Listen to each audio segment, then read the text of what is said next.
അസ്സലാമു അലൈക്കും വറഹ്മത്തുള്ളാഹി വബറകാതുഹു. ഖുർആൻ പഠനം സൂറത്തുൽ മുൽക്ക് 10-ാമത്തെ സൂക്തം. ബിസ്മില്ലാഹി റഹ്മാനി റഹീം. അൽഹംദുലില്ലാഹി റബ്ബിൽ ആലമീൻ. അസ്സലാത്തു വസ്സലാമു അലാ റസൂലിഹിൽ അമീൻ വഅലാ ആലിഹി വസഹ്ബിഹി അജ്മഈൻ.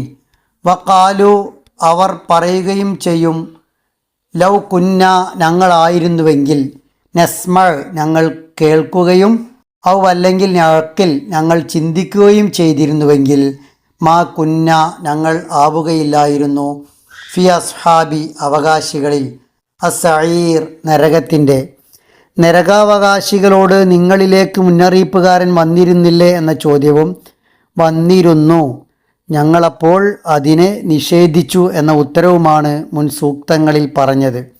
ഇവിടെ നരകാവകാശികൾ പറയുന്നത്, ഞങ്ങൾ കേൾക്കാനോ ചിന്തിക്കാനോ തയ്യാറായില്ല എന്നാണ്. അള്ളാഹു മനുഷ്യന് നൽകിയ ഏറ്റവും വലിയ 2 കഴിവുകളാണ് കേട്ട് മനസ്സിലാക്കുക, ചിന്തിച്ച് ബുദ്ധി ഉപയോഗിച്ച് കാര്യങ്ങൾ ഗ്രഹിക്കുക എന്നത്. സത്യം മനസ്സിലാക്കാൻ മനുഷ്യൻ്റെ മുന്നിലുള്ള 2 വഴികൾ: ഒന്ന് സംപ്രേഷണം അഥവാ നഖ്ല്, പ്രവാചകന്മാരിലൂടെ അറിയുന്നത്; 2 അഖ്ല്, യുക്തി, ബുദ്ധിപരമായി ചിന്തിച്ചറിയുന്നത്. ഈ 2 വഴികളും അടച്ചു പൂട്ടിയ ഒരാൾക്കും സത്യത്തിലേക്ക് എത്താൻ കഴിയുകയില്ല. ഞങ്ങൾ കേട്ടിരുന്നുവെങ്കിൽ എന്ന് പറയുന്നത് പ്രവാചകന്മാർ ഓതിക്കേൾപ്പിച്ച സത്യങ്ങളെ കേട്ട് മനസ്സിലാക്കിയിരുന്നുവെങ്കിൽ എന്നാണ്. ചിന്തിച്ചിരുന്നുവെങ്കിൽ എന്നുകൂടി ഇവിടെ പറയുന്നുണ്ട്. മതം ചിന്തക്ക് എതിരല്ല, ചിന്തിക്കാതിരിക്കുന്നതിനെയാണ് മതം എതിർക്കുന്നത്. മനുഷ്യൻ്റെ ചിന്താശേഷി, ആ ചിന്താശേഷി ശരിയാംവിധം ഉപയോഗിച്ച് സത്യത്തെ കണ്ടെത്താനാണ് മതം പ്രോത്സാഹിപ്പിക്കുന്നത്. കേൾവി ബാഹ്യമായ അറിവിനെ സൂചിപ്പിക്കുമ്പോൾ ചിന്ത ആന്തരികമായ ബോധ്യത്തെ സൂചിപ്പിക്കുന്നു.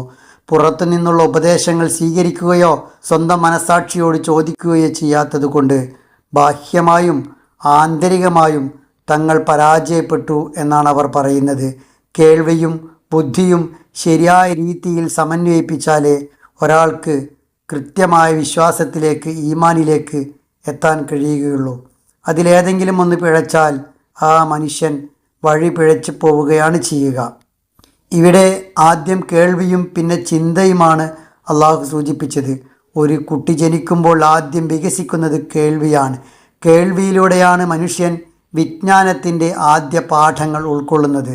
അതിനാലാണ് അങ്ങനെ ഒരു മുൻഗണനാക്രമം ഖുർആൻ ഉപയോഗിച്ചത്. ഭൗതികമായ കാര്യങ്ങളിൽ വലിയ ബുദ്ധിശാലികളായി നടക്കുകയും പരലോക കാര്യങ്ങളിൽ അന്ധത നടിക്കുകയും ചെയ്യുന്ന ആധുനിക മനുഷ്യർക്കുള്ള താക്കീത് കൂടിയാണ് ഈ ആയത്ത്. ഭൗതിക പുരോഗതി മാത്രം പോരാ, ആത്മീയമായ ചിന്തയും അനിവാര്യമാണ് എന്ന് ഈ ആയത്ത് കൃത്യമായി പഠിപ്പിക്കുന്നുണ്ട്.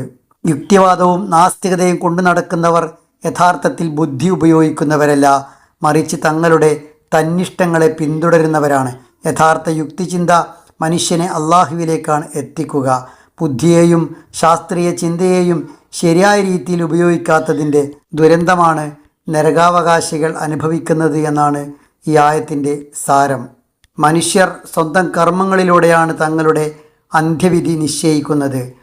നരകമെന്നത് അള്ളാഹു അടിച്ചേൽപ്പിക്കുന്ന ഒരു വിധിയല്ല, മറിച്ച് കേൾക്കാനും ചിന്തിക്കാനും തയ്യാറാകാത്തതിൻ്റെ പേരിൽ മനുഷ്യൻ സ്വയം ചോദിച്ചു വാങ്ങുന്ന വിധിയാണ് എന്ന് നരകാവകാശികൾ തന്നെ സത്യപ്പെടുത്തുന്ന സൂക്തമാണ് ഇത്.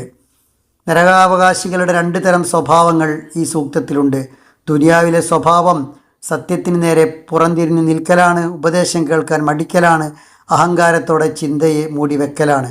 പരലോകത്താകട്ടെ യാഥാർത്ഥ്യം ബോധ്യപ്പെടുമ്പോൾ സ്വന്തം തെറ്റ് സമ്മതിക്കലാണ്, ബോധ്യപ്പെടലാണ്. പക്ഷേ അതുകൊണ്ട് പ്രത്യേകിച്ച് ഒരു ഉപകാരവും അവർക്കുണ്ടാവുകയില്ല. ചിന്തയാണ് ഈ ആയത്തിൻ്റെ കാതൽ. ഇസ്ലാം അന്ധമായ അനുകരണമല്ല പറയുന്നത്, ബുദ്ധിയും ചിന്തയും ഉപയോഗിച്ചുള്ള വിശ്വാസമാണ് വേണ്ടത് എന്നാണ് ഇസ്ലാം കൽപ്പിക്കുന്നത്. അതാണ് ഈ സൂക്തം ഓർമ്മിപ്പിക്കുന്നതും. തങ്ങൾക്ക് മുന്നിൽ വെളിച്ചമുണ്ടായിട്ടും കണ്ണടച്ച് പിടിച്ച് നടന്ന് ഒടുവിൽ കുഴിയിൽ വീണ അന്ധൻ്റെ അവസ്ഥയാണ് ഇവരുടേത്. വഴി പറഞ്ഞു കൊടുക്കാൻ പ്രവാചകന്മാരുണ്ടായിട്ടും കേൾക്കാൻ വിസമ്മതിച്ച് അപകടത്തിൽ ചെന്ന് ചാടിയവരാണ് ഇക്കൂട്ടർ. അതിനാൽ അവർ നരകാവകാശികളായി മാറുകയും നരകാവകാശികളായി മാറാൻ കാരണമായത് ഞങ്ങൾ കേൾവിയെയും ചിന്തയെയും ഉപയോഗിക്കാത്തതാണ് എന്ന് നരകത്തിൽ വിലാപത്തോടെ പറയുകയും ചെയ്യേണ്ടി വരുന്നു. അള്ളാഹു സുബ്ഹാനഹു വ തആല നമ്മയെല്ലാം കാത്തുരക്ഷിക്കുമാറാവട്ടെ.